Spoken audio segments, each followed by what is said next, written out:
This is the rig that's been doing the business for me. It's very clean out there, so I can get away with a very short hook link, and the lead's not plummeting into any silt or anything like that. So that 2-ounce centre of gravity lead is working perfectly, makes hardly any splash, and is really hooking the fish. The bites are really ferocious.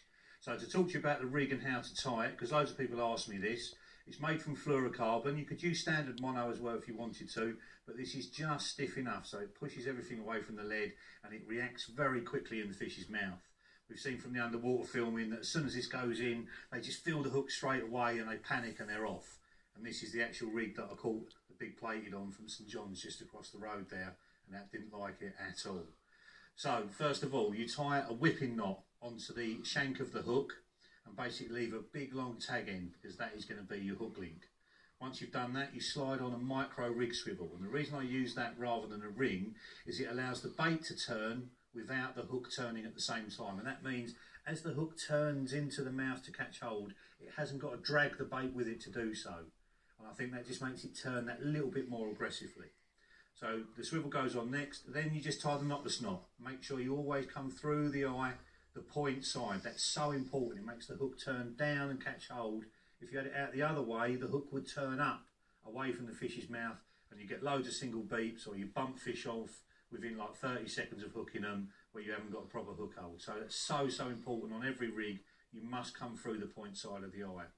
And then further down the rig, I've just pulled a small sinker onto there and then wrapped a bit of tungsten putty around it. And you see there, it's about halfway down. You don't want to go any closer to the hook than that. And again, from the underwater, we've seen if it's halfway or less, it pushes the whole rig out and everything lies nice and flat.